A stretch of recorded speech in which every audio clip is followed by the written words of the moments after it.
झूठा आरोप क्यों लगाया? तो उसने बोला कि मेरे मम्मी पापा करवा रहे हैं, मैं कुछ नहीं कर रही हूँ।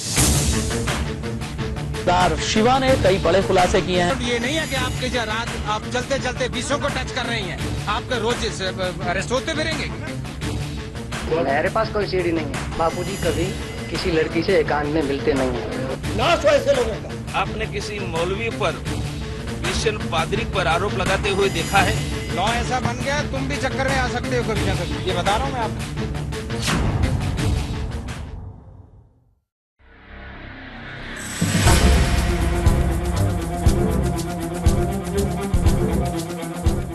ये देखिए, संत श्री आशाराम जी बापू पर लगाए गए आरोप पीड़ित लड़की की सहेली के द्वारा झूठे साबित हुए, लेकिन सेक्युलर भारतीय मीडिया ने इस बात को अपने चैनल पर न दिखाकर करोड़ों हिंदू श्रद्धालुओं को धोखे में रखा है।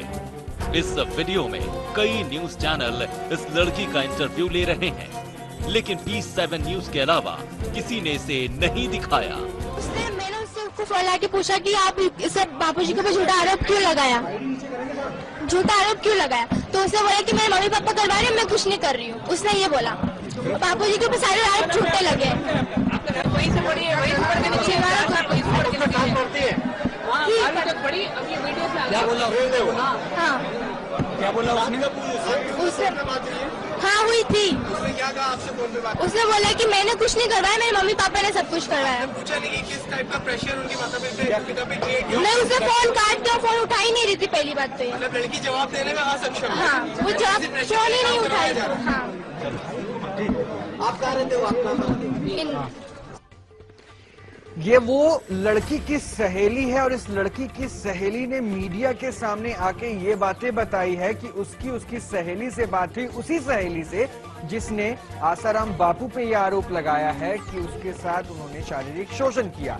और उसके बाद ये जो बातें अब सामने आ रही है, उसकी सहेली का भी ये कहना है कि लड़की ने इस लड़की से कहा कि ये तमाम बातें जो हैं उसके माता पिता ने दबाव डाला और इसी वजह से उसने जाके ये तमाम बातें रखी गई। यहाँ पे आसाराम बापू के इस पूरे केस में कहीं ना कहीं अब बहुत बड़ा ये मामला टर्न होता दिख रहा है इस बयान के बाद। ये हिंदुओं की श्रद्धा और विश्वास को ठेस पहुंचाना नहीं तो आखिर क्या है? कई मीडिया चैनलों ने ऐसा दिखाया कि संत श्री आशाराम जी आश्रम अहमदाबाद में एक रहस्यमयी सीडी पड़ी है, जिससे पूज्य बापूजी पर लगाए गए आरोपों की पुष्टि होती है। और इसका दावा पूज्य बापूजी के निकटतम सेवादार शिवा ने किया है। दिन भर ऐसी अफवाहें प्रसारित की गईं कि शिवा ने स्वयं ये बातें कबूली हैं। पुलिस ने आसाराम के सेवादार शिवा के मोबाइल से एक वीडियो क्लिप बरामद की है। सूत्रों के हवाले से खबर मिली है कि इस क्लिप में आसाराम एक महिला के साथ दिख रहे हैं। जानकारी यह भी मिली है कि शिवा ने इसी क्लिप से सीडी भी बनवाई है।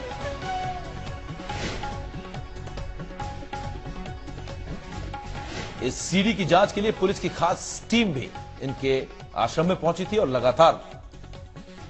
लेकिन मीडिया वालों को करारा तमाचा तब लगा जब स्वयं शिवा ने पुलिस की हाजिरी में यह बयान दिया कि उसके पास कोई सीडी नहीं है, जिससे कुछ चैनलों ने दिखाया भी। ये सीडी आई कहां से? बात कहां से उठी? कहीं बात? मेरे पास कोई सीडी नहीं है। नहीं, कहीं दूसरी आपने भी पता भी नहीं है, तो ऐसे ही अपने मन से। शिल्पी का नाम दिया गया, आपको पता है? हाँ, तो वो तो वार्डन है, मेरे को पता नहीं कौन है वार्डन है। वार्डन को कितनी सारी वार्डन होगी, मैं कैसे जानूंगा? आपकी शिल्पी से उस दिन बात नहीं हुई? कभी नहीं। मेरा उसमें कॉल डिटेल में चेक कर लो। आपसे कोई घनिष्ठ और कोई है बाबा के? घनिष्ठ मैं नजीक में रहता हूँ, बाकी और भी आप थे, आपके अलावा और कौन? पूज्य बापूजी के चरित्र पर सवाल खड़े करते हुए मीडिया ने दिखाया कि पूज्य बापूजी लड़कियों से एकांत में मिलते हैं। बापूजी पर ऐसी घिनौनी और आपत्तिजनक न्यूज दिखाकर करोड़ों श्रद्धालुओं की भावनाओं को ठेस पहुंचाई गई। पूज्य बापूजी जैसे संत जो सदा सबके हित में रहते हैं और ब्रह्मचर्य को जीवन की नींव बताते हैं, उन पर ऐसा घिनौना आरोप लगाकर सभी के सामने अपना घिनौना चेहरा पेश किया।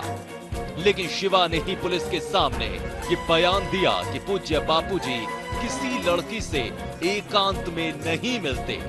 बापूजी कभी किसी लड़की से एकांत में मिलते नहीं हैं। और वो लड़की ने मेरे खिलाफ आरोप लगाया था कि शिवा ने अंदर भेजा था और बाद में शिवा ने धमकी दी कि बाहर जाके कुछ बताना नहीं। मैंने कोर्ट में सब मेरे सारे सबूत पेश कर दिए है कि मेरे पास ऑलरेडी टिकट है। 8 बजे की 7 बजे वहाँ से निकल गया था मैं, 6:45 बजे निकल गया था। 8 बजे की मेरे पास टिकट है और सारा मैंने उनको मेरे अगर टिकट से भी नहीं माने तो मेरी मोबाइल की कॉल डिटेल है पूरी, मेरा नंबर पूरा चाहे तो ले सकते हो, उसकी कॉल डिटेल निकाल सकते हो। मैं बाकायदा इस केस में कहीं हूँ ही नहीं। लड़की क्यों आई थी? आपने बुलाया था? किस नहीं, मैं बापूजी के साथ प्रसाद की सेवा में रहता हूँ, तो हर कोई मेरे को फोन करता है, जो भी फोन करे उसको मैं सबको मैं जवाब देता हूँ। अगर मेरी सेवा खाली प्रसाद की रहती है तो मैं प्रसाद तक की सेवा रहता हूँ, बाकी मैं कम से कम 8 साल से गुरुजी के साथ रहता हूँ। बापूजी कभी किसी लड़की से एकांत में मिलते नहीं हैं। हम 8 साल से गुरुजी के साथ रहता हूँ, ऐसा कुछ हुआ नहीं है, पर कहीं ना कहीं ये सेटिंग किया हुआ है। मेरे पास ऐसा कोई सबूत नहीं है। मारा धमकाया कि जो हम बोले वो आपको बोलना है, मेरे पास कोई सीढ़ी नहीं है।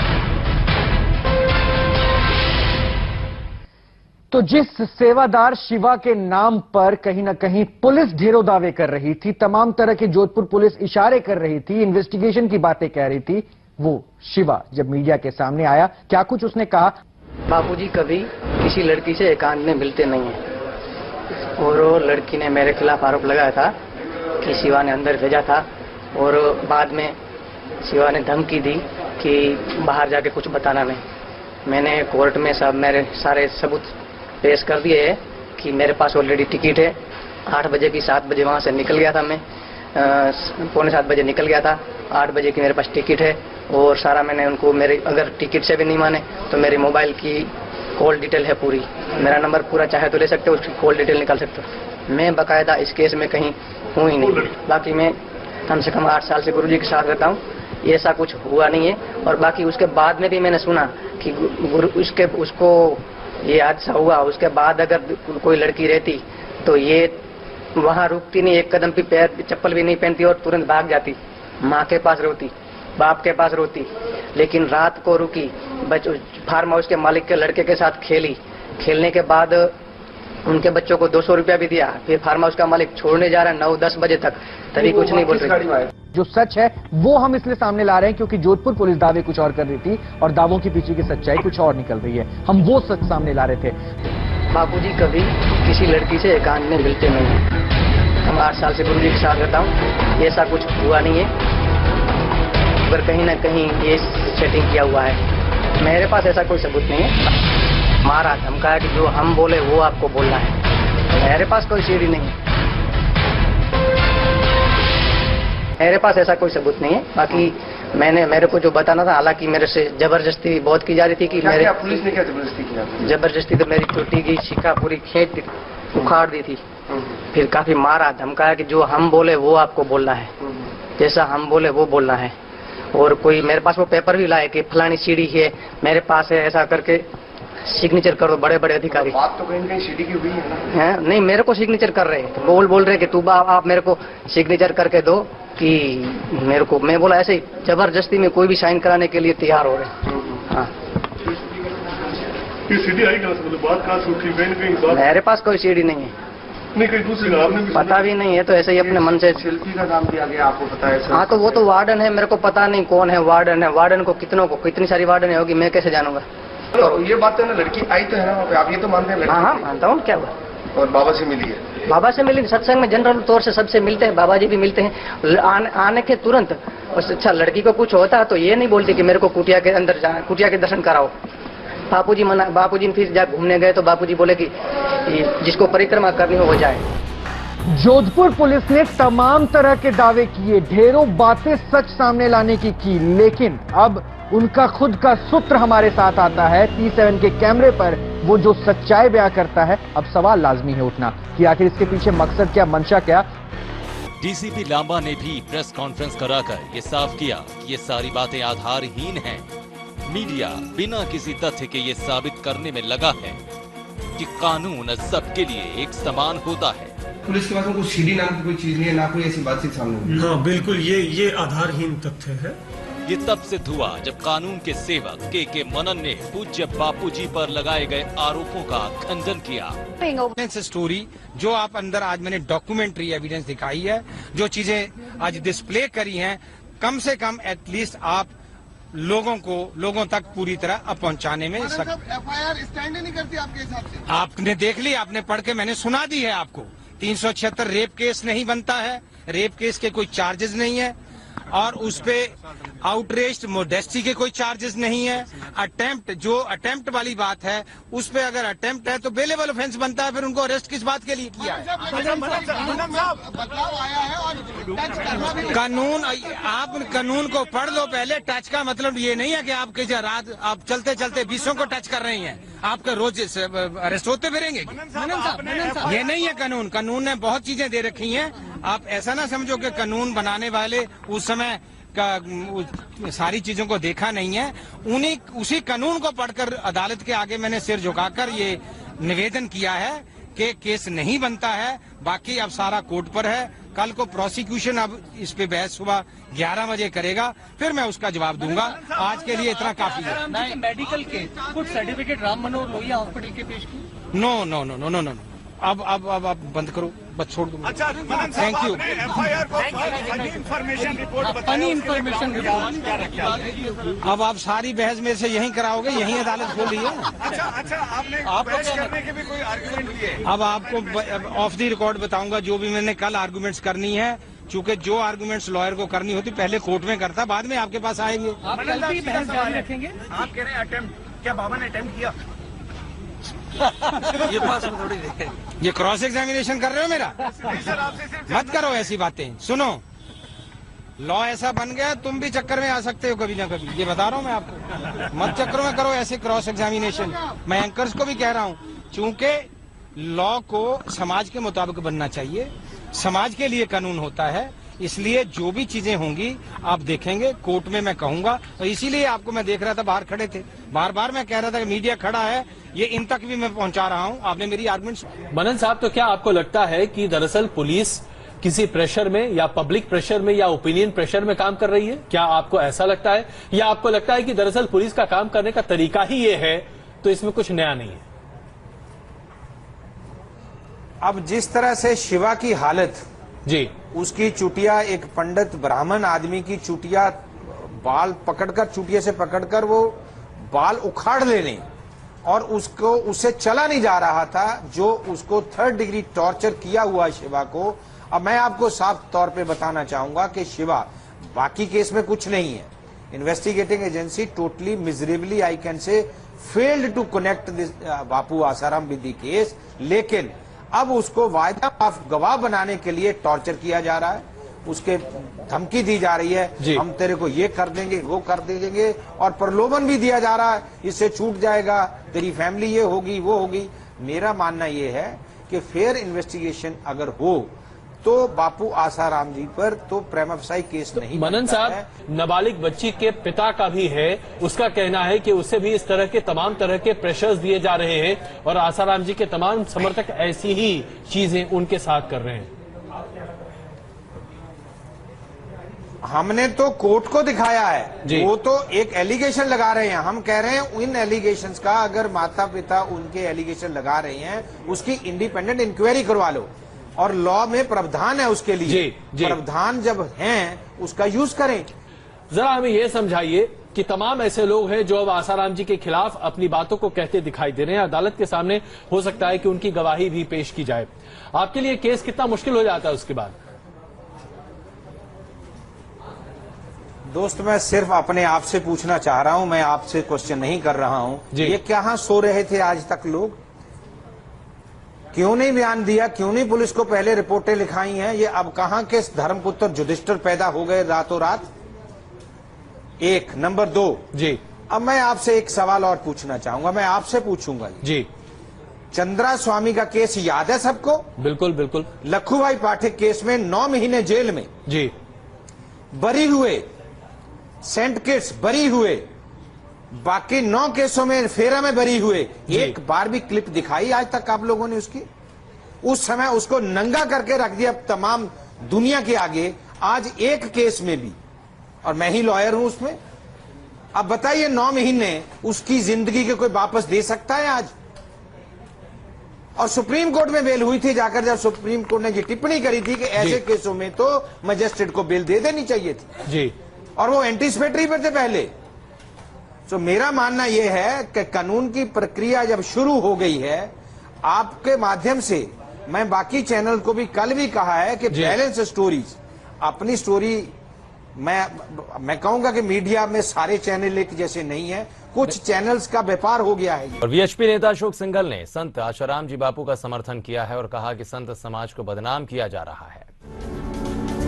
ये आरोप लगाया गया हमारे आसाराम बापू के ऊपर, कोई आरोप सिद्ध नहीं हो पा रहा, न होगा।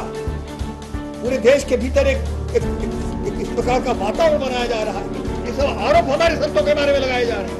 नाश हो ऐसे लोगों का जो इस प्रकार से हमारे संतों के संबंध में इस प्रकार की धारणा और भावना हमारे देश में पैदा कर रहे हैं। तो परम पूज्य संत श्री आसाराम जी बापू के समर्थन में वीएचपी नेता प्रवीण तोगड़िया भी उतर आए हैं। उन्होंने कहा कि साधु संतों को बदनाम करने की साजिश हो रही है। इसमें साधु संतों के बारे में अनेक आरोप लगाने की परंपरा देश में तेज हुई है। आपने किसी मौलवी पर, क्रिश्चियन पादरी पर आरोप लगाते हुए देखा है, और आसाराम बापू का जीवन जहां तक देखा है बहुत सात्विक संत का जीवन है, और आखिर जांच और न्यायालय तय करेगा।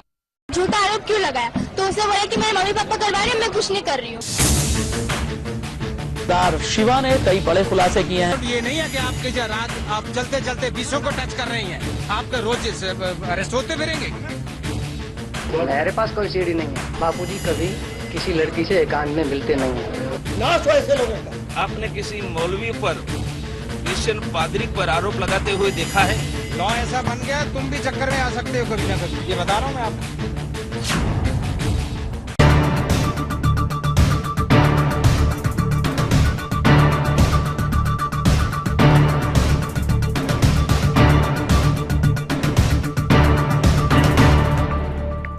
वर्तमान में भारत में साधु संतों को बदनाम करने का एक दौर सा चल पड़ा है। पहले कांची कामकोटि के शंकराचार्य स्वामी श्री जयेंद्र सरस्वती जी महाराज, फिर स्वामी नित्यानंद जी महाराज, उसके बाद स्वामी श्री कृपालु जी महाराज, और अब संत श्री आसाराम जी बापू को सुनियोजित साजिश के तहत सिलसिलेवार ढंग से झूठे, बेबुनियाद और निराधार आरोप लगाकर बदनाम और परेशान किया जा रहा है। जिन आरोपों को कुछ पेड मीडियाओं द्वारा लगातार चलाया जा रहा है, उन आरोपों का कोई आधार ही नहीं है। उन झूठे, बेबुनियाद आरोपों की वास्तविकता क्या है? जिन आरोपों के चलते आज संत आसाराम जी बापू जेल में हैं, उन आरोपों में कितनी सच्चाई है, ये जानना भी आज बहुत जरूरी है। आइए देखते हैं इन आरोपों की पोल। पॉइंट नंबर 1, दिल्ली के कमला नगर थाने में एफआईआर में लड़की के द्वारा छेड़खानी का आरोप लगाया गया, लेकिन मीडिया तो बापू को बलात्कारी बताकर दिन रात लोगों को गुमराह करती रही। 15 अगस्त का जो आरोप लगाया है कि 15 अगस्त को उस लड़की के साथ आसाराम ने बलात्कार किया, इसी आश्रम के अंदर बाबा ने भूत प्रेत का इलाज कराने के बहाने उसे अपने कमरे में बुलाया और उसके साथ फिर बलात्कार किया। जबकि एफआईआर बताती है कि मामला केवल छेड़छाड़ का ही दर्ज कराया गया है। पहले दिन से हम ये कह रहे हैं, आप एफआईआर भी देख लें, एफआईआर में बच्ची ने 376 का आरोप नहीं लगाया। हम बार बार ये कह रहे हैं कि मेडिकल रिपोर्ट जो दिल्ली में से आई है हमारे पास, मेडिकल रिपोर्ट में भी किसी भी तरह से 376 के आरोप के पक्ष में कोई एविडेंस नहीं है। वेरी फर्स्ट डे से हम ये कह रहे हैं कि 376 का ना कोई मेडिकल एविडेंस है, ना कोई पीड़िता ने आरोप लगाया है। आरोप पीड़िता ने जो आरोप लगाए हैं वो उसके साथ छेड़खानी करने के आरोप लगाए हैं। पॉइंट नंबर 2, लड़की ने एफआईआर एवं उसके बयान में स्पष्ट या अस्पष्ट रूप से कहीं भी किसी भी तरह से रेप का उल्लेख नहीं किया है। मीडिया द्वारा ऐसी झूठी खबरें फैलाई गई हैं कि मेडिकल टेस्ट में रेप की पुष्टि हुई है।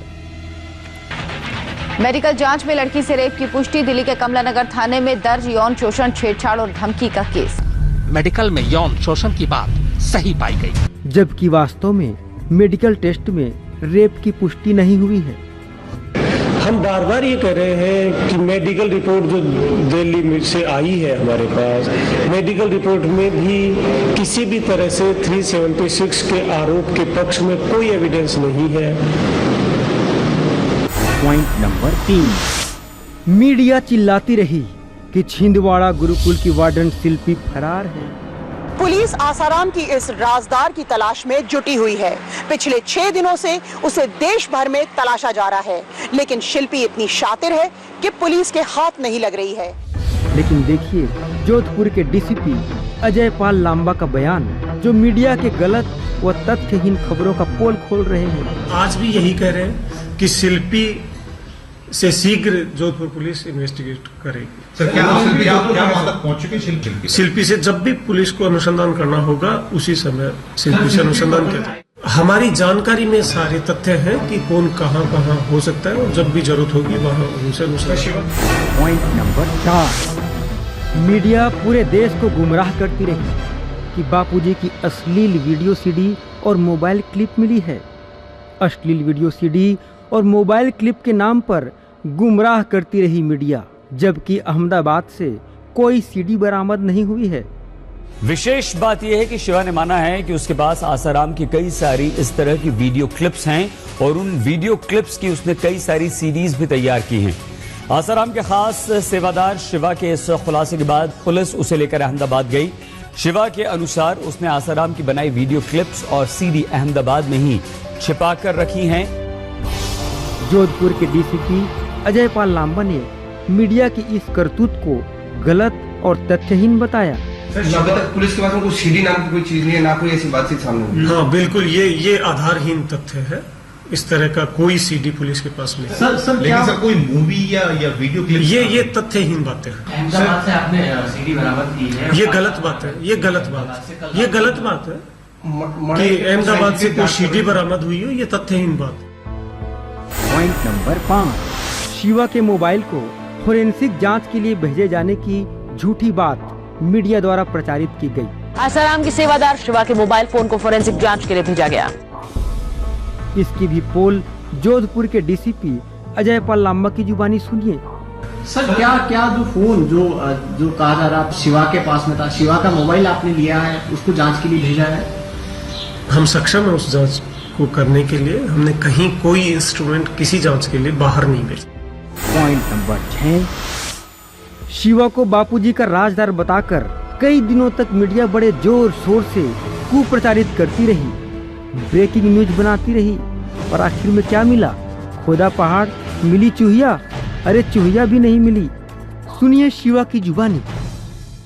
बापूजी कभी किसी लड़की से एकांत में मिलते नहीं हैं। हम 8 साल से गुरुजी के साथ रहता हूँ, ऐसा कुछ हुआ नहीं है, पर कहीं ना कहीं ये सेटिंग किया हुआ है। मेरे पास ऐसा कोई सबूत नहीं है। मारा धमका कि जो हम बोले वो आपको बोलना है। मेरे पास कोई सीडी नहीं। तो जिस सेवादार शिवा के नाम पर कहीं ना कहीं पुलिस ढेरों दावे कर रही थी, तमाम तरह की जोधपुर पुलिस इशारे कर रही थी, इन्वेस्टिगेशन की बातें कह रही थी, वो शिवा जब मीडिया के सामने आया, क्या कुछ उसने कहा? बापूजी कभी किसी लड़की से एकांत में मिलते नहीं हैं, और वो लड़की ने मेरे खिलाफ आरोप लगाया था कि शिवा ने अंदर भेजा था, और बाद में शिवा ने धमकी दी कि बाहर जाके कुछ बताना नहीं। मैंने कोर्ट में सब मेरे सारे सबूत पेश कर दिए है कि मेरे पास ऑलरेडी टिकट है। 8 बजे की 7 बजे वहाँ से निकल गया था मैं, 6:45 बजे निकल गया था।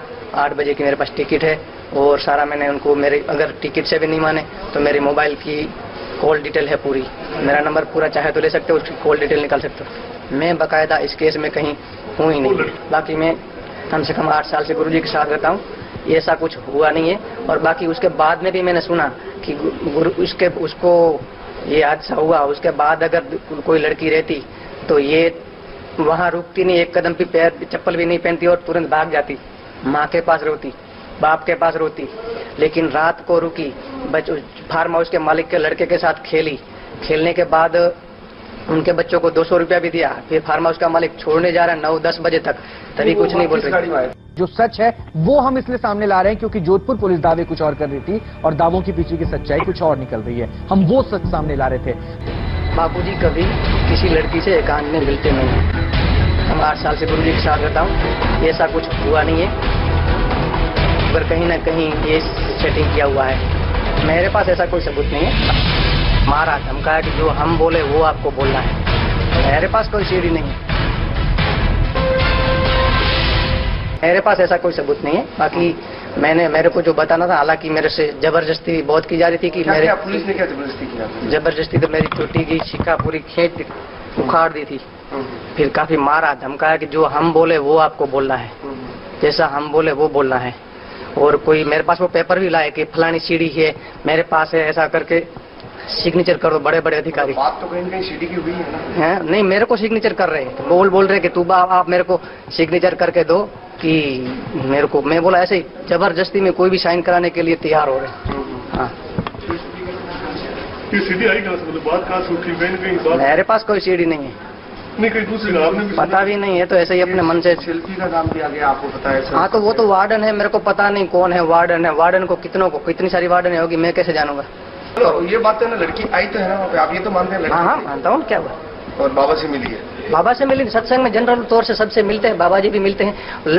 आने के तुरंत अच्छा लड़की को कुछ होता तो ये नहीं बोलती कि मेरे को कुटिया के अंदर जाना, कुटिया के दर्शन कराओ।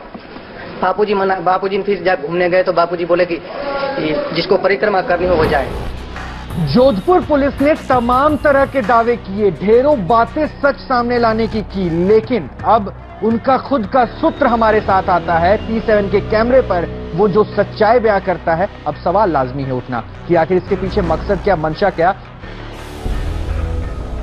लड़की द्वारा पुलिस में की गई FIR व उसके बयान में ऐसा कहीं नहीं कहा गया है कि उसके साथ बलात्कार किया गया है। फिर भी मीडिया द्वारा झूठी खबरें फैलाकर संत श्री आसाराम जी बापू के लिए अपमानजनक शब्दों का प्रयोग करके देशवासियों की धार्मिक भावनाओं को ठेस पहुंचाई गई। देखो, अटेम्प्ट कहा गया है। सबसे पहला डॉक्यूमेंट जो बना है इस केस में वो MLC बनी है। यहाँ पे लड़की किसी प्रकार का कोई भी बापू आसाराम के खिलाफ किसी प्रकार का भी आप कह सकते हैं ना तो कोई एलिगेशन लगाया उसने, लेकिन MLC बनने के बाद फिर 2-3 चीजें MLC में इंसर्ट करी गई हैं जो मैंने जैसे सबको दिखा दी हैं। और उसके बाद जो FIR तैयार 0 FIR हुई है वो MLC बनने के बाद तैयार हुई है। और MLC बच्चे को सपोर्ट नहीं कर रही है, विक्टिम को सपोर्ट नहीं कर रही है। और जो लड़की का अपना बयान है, जो सर्कमस्टांसेस है, वो in the eyes of law admissible नहीं है। FIR स्टैंड नहीं करती आपके हिसाब से? आपने देख ली, आपने पढ़ के मैंने सुना दी है आपको। 376 रेप केस नहीं बनता है, रेप केस के कोई चार्जेस नहीं है।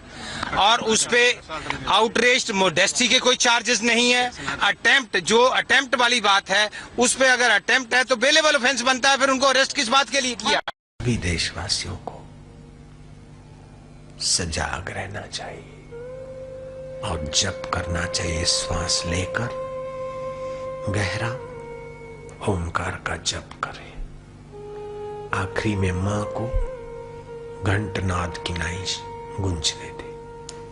ऐसे गहरा प्राणायाम फेफड़ों की शक्ति तो बढ़ाएंगे, रोग प्रतिकारक शक्ति तो बढ़ाएंगे, लेकिन वातावरण में भी भारतीय संस्कृति को सफल होने की शक्ति का आपके द्वारा महायज्ञ होगा। श्वास लेना और कैसे जप करना, ये जो भी मेरा श्रोता सुने, मुझे दक्षिणा की अब जरूरत है। आज तक मैं कहता था मुझे दक्षिणा की कोई जरूरत नहीं है, अब मुझे हाथ पसारने का अवसर आया। मुझे दक्षिणा की जरूरत है, रुपए पैसे नहीं। आप रोज संकल्प करके 11 प्राणायाम भारतीय संस्कृति की रक्षा के लिए वातावरण में फेंको। पार्टी कोई भी आए, अगर हिंदू विरोधी उसका रवैया है तो वो उखड़ कर नष्ट हो जाएगी। उसको तुम्हारा संकल्प और भारतीय संस्कृति के सपूतों का संकल्प उखाड़ कर फेंक देगा। कि हिंदू धर्म की जड़ें काटने वाले और संतों को निशाना बनाकर उनके प्रति लोगों की अश्रद्धा हो जाए, ताकि हम अपना उल्लू सीधा करें। अब सभी भारत के हितैषियों को एकजुट होना पड़ेगा। आपसी भले कोई मतभेद हो, लेकिन संस्कृति की रक्षा में हम सब एक हो जाएं। मेरा राजनीति से कोई लेना देना ना होते हुए भी उन्होंने शुरू किया तो मैं सड़क पर जा बैठा भूख हड़ताल। मुझे कोई पद नहीं चाहिए, मुझे कोई पार्टी नहीं बनानी, लेकिन सारी पार्टियों का उद्देश्य जिस संस्कृति की रक्षा के लिए है, वही पार्टी में घुसे कुछ लोग किसी को भी मोहरा बनाकर दबाव डालकर हिंदू संतों को और हिंदू संस्कृति को उखाड़ना चाहे तो हिंदू कुर्बान हो जाएगा, लेकिन अपनी संस्कृति उखाड़ने नहीं देगा। और मेरे देवी कार्य में क्या क्या विघ्न डालने के षड्यंत्र कर लेते हैं वे लोग, कई बार मुझे पता है, लेकिन मैं सब सहता हुआ भी संस्कृति के लिए काम किए जा रहा हूं। मेरे लिए, विवेकानंद के लिए, रामकृष्ण के लिए, राम तीर्थ के लिए उन्होंने क्या नहीं कुप्रचार किया, और अभी भी कर रहे हैं। स्वामी विवेकानंद ने कहा, धरती पर से हिंदू धर्म गया तो सत्य गया, शांति गई, उदारता गई, सहानुभूति गई, सज्जनता गई। मैं कुर्बान हो जाऊंगा, लेकिन सहानुभूति और सज्जनता को मेरे सामने मैं कुर्बान नहीं होने दूंगा। सत्य को मैं कुर्बान नहीं होने दूंगा। अब आश्रम और समितियों पर भी आंधी चलेगी, उसके लिए तुम्हें भी तैयार रहना पड़ेगा।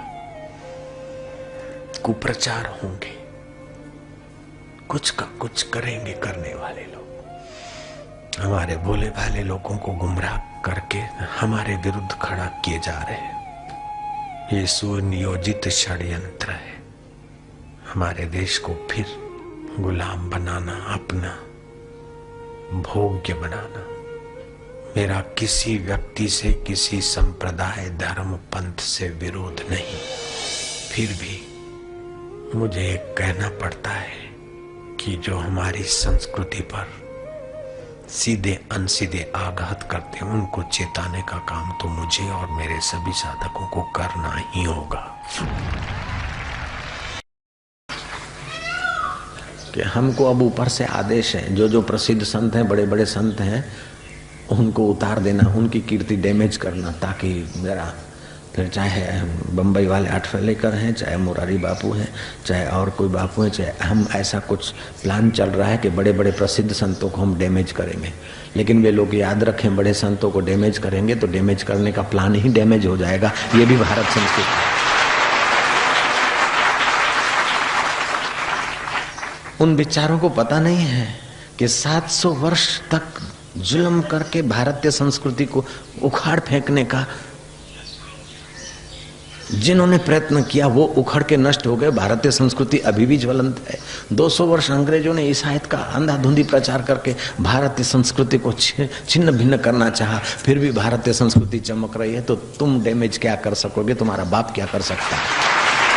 हरि ओम ओम ओम ओम,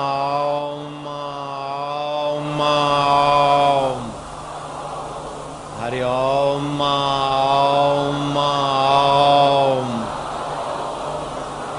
ओम ओम ओम, हरि ओम ओम ओम, हरि ओम ओम ओम।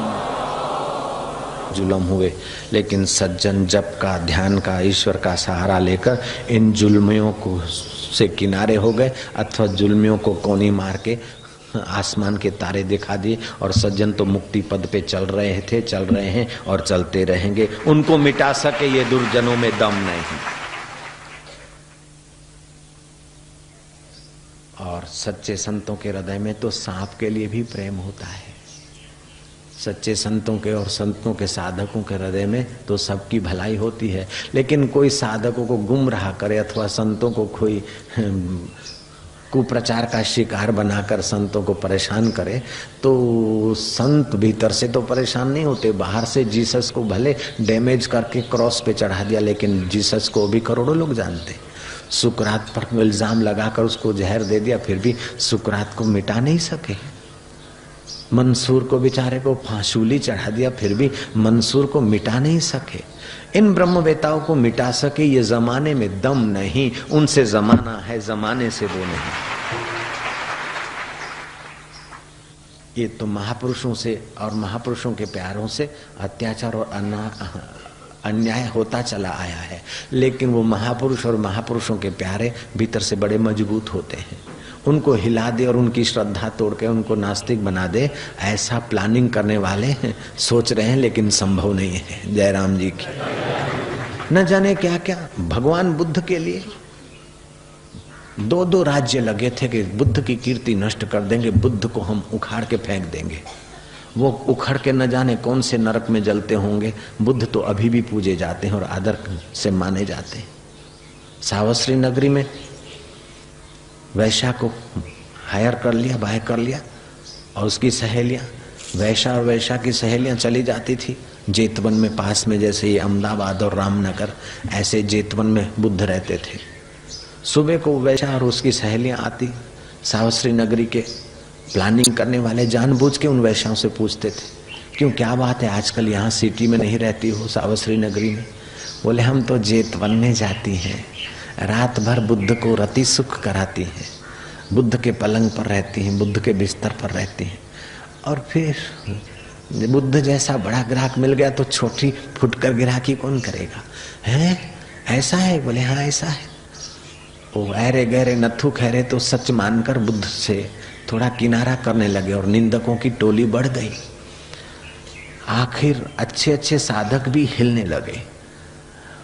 अब जो सचमुच में बुद्ध से लाभान्वित होते थे वो समझते कि ये सच कहती या झूठ कहती ये पता नहीं, बोल रही है सत्य जैसा, लेकिन बात समझ में नहीं आती। बुद्ध से हमको ज्ञान मिल रहा है, बुद्ध से हमको शांति मिल रही है, वो तो करुणा अवतार जैसे लगते हैं। हमारा अनुभव सच्चा कि 2 पैसे की बात करने वाली, 2 पैसे का धंधा करने वाली बाई का बात सच्चा। ऐसे कुछ लोग जो थे जबरदस्त बुद्ध के प्रति आदर करते रहे।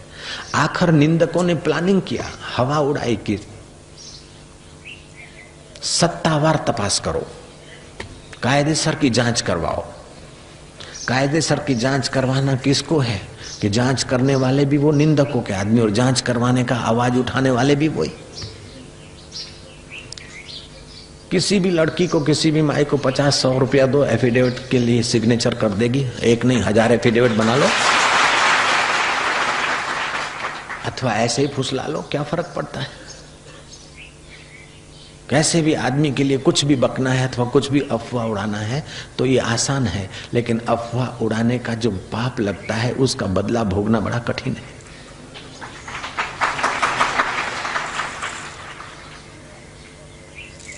उन्होंने बुद्ध के लिए अफवाह उड़ाई, प्लानिंग किया। आखिर प्लानिंग ऐसा ठोस किया क्योंकि 2 राज्य, 2 राजा और उनके मंत्री और उनके सारे कारोबार करने वाले लगे थे, 2 मिशनरी बुद्ध के प्रभाव क्षीण करने के लिए। बुद्ध को आसमान के तारे दिखा देंगे। सत्तावार जांच किया जाए, जांच का आदेश मिल गया। उन्होंने क्या करा, वैश्या को दारू पिलाकर 2-4 आदमी वैश्या के साथ गए और उन्होंने वैश्या के साथ जो कुछ व्यवहार करना था, संसारी व्यवहार, शारीरिक संबंध का करके और उसका गला दबोच के वैश्या को बुद्ध के बगीचे में रातों रात गाड़ के आ गए। और सुबह वहां रेड पड़ी, माल मुद्दा सहित बुद्ध के बगीचे से वैश्या की लाश निकली। उन्होंने घोषणा कर दी कि बुद्ध ने अपना पाप छुपाने के लिए वैश्या को वैश्या के साथ जो कुछ करना था कर करा के उनके शिष्यों ने और वैश्या को मार के गाड़ दिया। फिर तो जो सचमुच में मानने वाले थे उनका दिल भी बोले ये तो माल मुद्दा मड़े हवेशु, वो भी बिखर गए थोड़े बहुत। ये भी जो सचमुच में पक्के सत्य शिष्य थे वो बिखरे नहीं। और उन सत्य शिष्यों ने जो प्रचार का झंडा उठाया कि अभी भी भारत में नहीं लेकिन चीन में और जापान में भी बुद्ध के लाखों शिष्य हैं, बुद्धिज्म फैला है। तो हमारा किसी व्यक्ति से, किसी पार्टी से, किसी संप्रदाय से, किसी मत पंथ से, किसी से हमारा विरोध नहीं है। हमारी हजारों लाखों कैसेटों में आप जांच करें, हमारा किसी से विरोध नहीं। फिर भी कोई हमको विरोध का निशाना बनाकर करता है तो हम यही प्रार्थना करेंगे भगवान उसको सद्बुद्धि दे, नहीं तो फिर वो जाने और साधक जाने। जयराम जी नारायण नारायण नारायण नारायण। पता नहीं कि साधक तिलक करके अगर एक माला भी करके बैठ जाएंगे, रोज के एक माला केवल, गुरु को दक्षिणा नहीं देते और कुछ नहीं देते, तो गुरु का दैवी कार्य और विकसित हो और विकसित हो। बस वही जप करे, मेरे गुरुदेव का नाम लेके मेरे गुरुदेव का दैवी कार्य और विकसित हो, मेरे गुरुदेव का दैवी कार्य और विकसित हो। बस एक माला करेंगे तो इस अभी जो है इससे 10 गुना देखते देखते हो जाएगा। ये भी सुन लेना।